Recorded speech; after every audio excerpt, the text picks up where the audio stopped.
느헤미야 12장 44절부터 47절까지 말씀입니다. 첫 열매와 11조 규례를 이제 회복하는 그런 내용도 있습니다. 첫째는 이제 성벽, 이 곡간을 만드는 내용입니다. 느헤미야 12장 44절, 그날에 사람을 세워 곡간을 맡기고 제사장들과 레위 사람들에게 돌릴 것, 곧 율법에 정한 대로 거제물과 처음 익은 것과 11조를 모든 성읍 밭에서 거두어 이 곡간에 쌓게 하였느니, 이는 유다 사람이 섬기는 제사장들과 레위 사람들로 말미암아 즐거워하기 때문이라. 성벽을 이제 봉헌시켰죠. 성벽 봉헌식을 한 날 이제 성전 곡간 관리자를 임명을 하는 것입니다. 그리고 그 곡간은 이제 뭐냐면 제사장들 또 레위인들을 위한 그 생활을 하기 위해서 제사장들과 레위인들이 따로 직업을 갖지 않고 있기 때문에 그들이 이제 생활을 해야 되죠. 그래서 율법에 이제 정한 대로 율법 규례대로 처음 익은 열매는 첫 열매입니다. 첫 열매. 그리고 11조, 11조를 모든 성읍에서 이제 거두는 거예요. 그래서 그것을 곡간에 저장을 하는 것입니다. 자, 이렇게 해서 그것을 가지고 이제 레위인들 또 제사장들에게 공급을 하는 거예요. 그들이 생활할 수 있도록. 그래서 그런데 여기서 보니까 그것을 즐거워했다 그랬어요. 유다 사람들이, 그러니까 유다 백성들이 이것을 즐거워해서 했다는 거예요. 그러니까 자발적으로 했다는 거예요. 율법에 이제 정해져 있습니다만은 이들이 자발적으로 즐거워해서 레위인들과 제사장들을 위한 그 첫 열매 또 첫 열매 헌금과 11조 헌금을 하기로 했다고 하는 것이죠. 그래서 이게 즐거워서 했다는 것은 뭐냐면 자발적으로 했다는 것인데, 이것이 이때 성벽 봉헌식을 했잖아요. 그러니까 이들의 믿음이 아주 충만한 거예요. 믿음이 성장한 거죠. 은혜가 충만하고. 그래서 그 전에 원래 규례가 있는데 그 전에 잘 안 했는데 이제는 막 기쁨으로 했다는 것이죠. 그런데 이게 참 은혜로운데 12장에서는, 근데 13장에서 가면 또 안 해요. 안 해가 또 문제가 생기거든요. 중요한 것은 이게 지속적으로 꾸준히 해야 되는 거예요. 성실하게. 그게 이제 진짜 믿음인 거죠. 진짜 거듭이 난 건데, 여기 12장에서는 정말 감동적이지만 13장에서는 이 감동이 안 돼. 그래서 이제 거기서는 강제로 또 하게 합니다. 그래서 좀 차이가 있는데, 이런 것은 뭐냐면 신앙이라고 하는 것은 이때는 정말 충만했어요. 신앙이라고 하는 것이 충동적일 때가 있어요. 순간적이고 단기적일 때가 있죠. 그러니까 작심삼일 같아. 지금 은혜 충만 받았어. 지금 내가 정말 하나님께서 뭐 하겠습니다. 막 이렇게 하는데 그게 진짜 믿음은 아니다. 그것이 지속적이에요. 그때는 진짜였지만 그게 오래 못 가. 오래 못 가는 것은 완전히 거듭난 것은 아니기 때문에 그래요. 그래서 그런 아쉬움이 있죠. 그래서 항상 신앙이라고 하는 것은 작심삼일이 되면 안 됩니다. 작심삼일이라고 하는 것은 그것은 진짜 믿음은 아니다. 그게. 그래서 진짜로 거듭나고 그러면 꾸준히 하는 거예요. 꾸준히. 그렇게 진짜 거듭난 거고 아름다운 것이죠. 그러니까 우리가 다니엘을 보면 무슨 일 있어도 하루에 3번씩 기도하잖아요. 꾸준히 그냥 그게 평생 가는 거예요. 평생. 우리 예수님도 습관을 따라서 새벽에 이른 아침이니까 새벽인데 새벽에 일어나면 제일 먼저 기도하시고 또 모든 사역을 마치시고 주무시기 전에 마지막으로 기도하시고, 그냥 똑같죠. 이렇게 가는 거예요. 그게 이제 진짜 믿음이 되는 것입니다. 그래서 여기는 참 은혜롭지만 뒤에 가면 참 은혜롭지 않은 얘기가 나오는데, 어쨌든 이 순간만큼은 진짜지만 그것이 지속돼야지 거듭난 거다. 그게. 그래서 여러분의 신앙이 정말 꾸준하고 성실해야 됩니다. 그 아름다운 모습이 돼야 되는 거예요. 그래서 우리 이제 내일이면 이제 2025년의 마지막 날이잖아요. 2025년 첫날, 주님께서 이렇게 뭐 하겠습니다. 이렇게 한 것들은 많은데 그게 연결이 안 되는 것은요. 진짜 이게 진짜는 아니었다 이게. 그래서 꾸준해야 됩니다.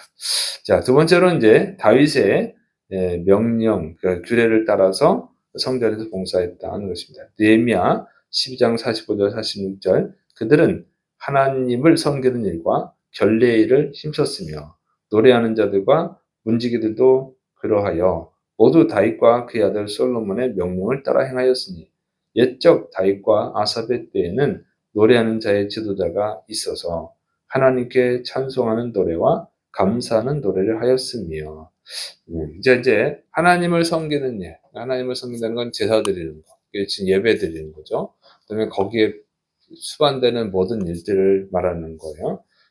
관련된 일. 그다음에 이제 결례는 뭐냐면 이 제사를 드릴 때 사용하는 그 기구들 있잖아요. 그것을 성결하게 하는 거예요. 그리고 제사 드리는 그 사람도 성결하게. 그러니까 구약 제사를 보면 정말 이 정성이 많이 들어가고 준비가 많이 들어갑니다. 그냥 예배를 드릴 수가 없어요. 성결하게 한 자가 예배를 드릴 수가 있어요. 그러니까 우리는 그냥 막 드리잖아요. 그러니까 이 구약처럼 하라는 건 아니고, 하기도 어렵고, 정신을 이해해야 돼. 구약의 정신을 이해해서 우리가 예배를 드리는 거죠. 그래서 교회에 오면은 먼저 이제 우리가 주일 예배 같은 경우는 회개 기도를 먼저 하죠. 회개 기도를 하고 예배 드리잖아요. 그런 거 이렇게 했습니다. 그리고 노래하는 자들, 찬양하는 자들이죠. 성가대, 요즘으로 하면 성가대, 문지기들, 성전은 문을 지키는 자들, 아무나 들어오면 안 되니까, 더럽혀지면 안 되니까 이렇게 지키는 자들. 근데 이런 일을 다 봉사함에 있어서 다윗과 그의 아들 솔로몬 때 그 명령대로 했다는 그때 규례, 그때 정해진 규례로 따라서 했다고 하는 것이죠. 그러니까 자기 마음대로 하는 게 아니고 다윗과 솔로몬 때 정한 그 규례를 따라서 했다고 하는 거예요. 이 예배 드리는 거나 모든 일을 하는 데 있어서. 왜 그러냐면 이제 다윗과 아삽의 시대에는 이렇게 보면 노래하는 자들의 지도자까지 세웠다는 거죠. 그 찬양도 그냥 아무나 하는 게 아니라 아무렇게나 하는 게 아니라 다 지도자가 세워서 영적으로 뛰어난 지도자가 다 지도를 해가지고 이렇게 찬양하라 저렇게 하라 이런 거 다 잡아가면서 했다는 거예요. 그러니까 그만큼 정성을 다했다는 거예요. 그리고 정말 하나님께 최고의 찬양을 드리기 위해서 그렇게 했어요. 아무나 할 수 있는 게 아니고. 그리고 자격이 있는 사람이라도 그날에 성결하지 않았으면 못하게 하고 이렇게 하는 거예요. 얼마나 철저하게 했는지를 알 수가 있죠. 그것이 좋기 때문에 하는 거예요. 그다음에 다윗과 솔로몬이 이제 성전 제사와 관련해서 만든 그 규례들 있죠. 그 규례를 따라서 하는데 이것은 그 솔로몬의 좀 신앙이 안 좋은 때도 있었습니다만은 여기서 말하는 다윗과 솔로몬 때는 신앙이 좋았을 때를 말하는 거예요. 그래서 그때 만들어진 거. 정말 그때 만들어진 그 규례는 그 다윗과 솔로몬이 그냥 만든 게 아니고 성령의 감동을 받아서 그러니까 하나님의 뜻대로 만든 거예요. 그래서 그것을 지키는 거죠. 그것을 지키는 것이 하나님의 뜻이니까. 그다음에 또 이제 다윗 같은 경우 훌륭하잖아요, 신앙이. 그 훌륭한 그 신앙, 그 신앙을 이어받기 위해서 그런 거죠. 본받기 위해서 하는 것입니다. 그러니까 정말 이 느헤미야가 얼마나 철저하게 예배를 회복시키기 위해서 얼마나 철저하게 노력했는지를 알 수가 있어요. 그냥 대충 하지를 않아요. 정말 철저하게 했는데 현대 교회 같은 경우 이제 현대 교회들 중에는 자꾸 새로운 것을 만들잖아요. 새로운 거. 혁신이라고 하면서 생각하는 거죠. 그래서 새로운 방식들, 새로운 프로그램을 만들어내는데 새로운 것을 만들려고 하는 그 노력은 좋은데 그런데 잘못하면 그냥 사람들 좋아하는 것이 될 수 있어요.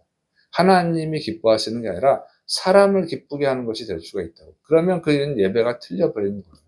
예배는 하나님께 드리는 거거든요. 사람을 기쁘게 하는 예배가 아니라 하나님을 기쁘게 하는 예배가 돼야 되는 것입니다. 그래서 주일 저녁 예배를 없애버리는 게 제일 문제예요. 우리는 주일 저녁 예배를 드리지만 주일 저녁 예배를 드리는 가장 중요한 이유가 뭐냐면 그러니까 저녁 예배 사람들 피곤해하니까 그리고 오후 예배를 드려버리는 거죠. 그러면 집에 갔다가 다시 오려면 귀찮으니까. 특히 이제 신도시 개발하면서 막 멀리 이사 가니까 안 올 거 아니에요. 11시 예배는 드리고 그다음에 다시 갔다가 먼데 다시 들어와 저녁 예배 드리면 안 오겠지 잘. 그러니까 점심 먹고 그냥 저녁 예배를 오후 예배로 드려 버리는 거예요. 2번 예배를 드리는 거죠. 그게 출발이에요. 그렇게 해서 만들어졌다고. 그리고 또 그 당시에는 이제 토요일 날 쉬는 일이 아니라 토요일 날도 근무했거든요. 너무 피곤하니까 그냥 저녁 예배 안 오니까 오게 하려고 만드는 거죠. 그래서 그거는 사람에게 맞춘 거예요, 사람한테. 숫자가 줄어들까 봐. 그러다 보니까 그 예배가 엉터리가 되는 거죠. 그런데 믿음이 없는 사람이 저녁 예배 안 드리는 사람이 오후 예배 드립니까? 잘 안 드리죠. 제가 그거를 바뀌는 시대에서 그 그때 한 90년대 초반인데 그때 바뀌었어요, 막 예배가. 그러니까 그러다 보면 사람한테 맞추는 예배가 되는 거죠. 사람한테 맞추는 예배가 되니까 정성이 없고 엉터리가 되는 거예요. 그래서 오늘 어떻게 하면 편하게 예배 드릴까? 자꾸 그러다 보니까 이제 핸드폰 예배 드리고 이렇게 되는데 그게 아니고 그 전통이라고 하는 것은요. 거긴 역사가 있고 신학이 있는 거예요. 그 사람들이 그렇게 만들 때는 다 이유가 있는 거예요. 그래서 그런 좋은 신앙을 이어서 계승해서 만들어야지 그냥 무조건 새로운 걸 만든다고 좋은 게 아니고 정말 거기에 있는 하나님을 기쁘시게 하기 위해서 예배드렸던 그 정신을 이어받아야 되는 거예요. 이어받아서 새로운 걸 만들어야 됩니다. 그렇지 않으면 이것은 하나님을 위한 예배가 아니라 그냥 사람 좋자고 드리는 예배가 되는 거죠. 사람만 뭐 좋고 기쁘고 뭐 즐겁지만 하나님하고는 상관이 없어요. 타락하게 되는 게 거기서 타락하는 거예요. 이게 이제 말라기서도 좀 보면은 사람 편하자고 드리는 예배가 되는 거예요. 그러니까 예배는 드려야 되겠고 원래 정신, 목적을 잃어버리고 그냥 사람 좋자고 하는 예배가 되는 것이 오늘날 우리 그 한국교회 현실이고 전 세계 현실이죠. 유럽 교회 이렇게 쇠퇴하는 거예요.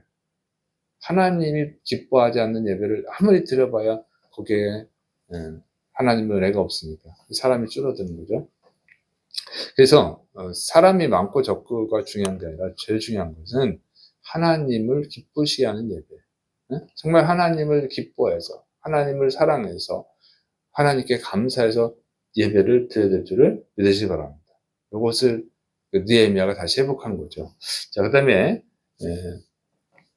느헤미야 12장 47절 스룹바벨 때와 느헤미야 때에는 온 이스라엘이 노래하는 자들과 본지기들에게 날마다 쓸 몫을 주되 그들이 성별한 것을 레위 사람들에게 주고 레위 사람들은 그것을 또 성별하여 아론 자손에게 주었느니라. 그래서 이제 스룹바벨 때와 느헤미야 느헤미야의 시대에도 다윗과 솔로몬 때 그 제사 드렸던 그 전통을 이어받아서 이렇게 이스라엘 백성들을 세울 때 노래하는 자들, 성가대들, 성전 문지기들, 레위인들이 생활하게 하는 거. 이게 전부 다 그때 그 전통을 이어받았다 하는 거예요. 그래서 여기 보면 이제 레위인들이 생활하시는 봉사하는 것도 그렇고 레위인들이 생활할 수 있도록 첫 열매와 여기 이제 성별했다는 게 뭐냐면 첫 열매와 11조 헌금을 말하는 거예요. 그것을 레위인들이 생활할 수 있도록 성별해서 드리고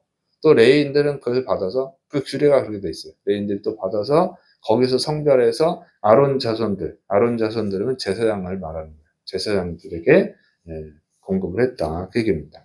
그래서 느헤미야 시대는 이때는 그 나라가 망한 때잖아요. 나라가 망한 때고 이제 나라가 망해가지고 처음엔 바벨론의 통치를 받다가 또 그 바벨론이 망해가지고 바사 그러니까 페르시아의 통치를 받고 있는 때죠. 이 통치를 받고 있는 때니까 다윗이나 솔로몬 때처럼 풍요롭지가 않아요. 나라가 망한 상태고 예루살렘도 폐허가 됐었고 그런데 거기서 또 세금 그러니까 이 페르시아에다가 또 세금을 내야 되고 그렇게 어려운 상황에서도 이렇게 레위인과 제사장들에게 이 생활비를 공급을 하고 이런 것은 느헤미야가 회복을 시킨 거예요.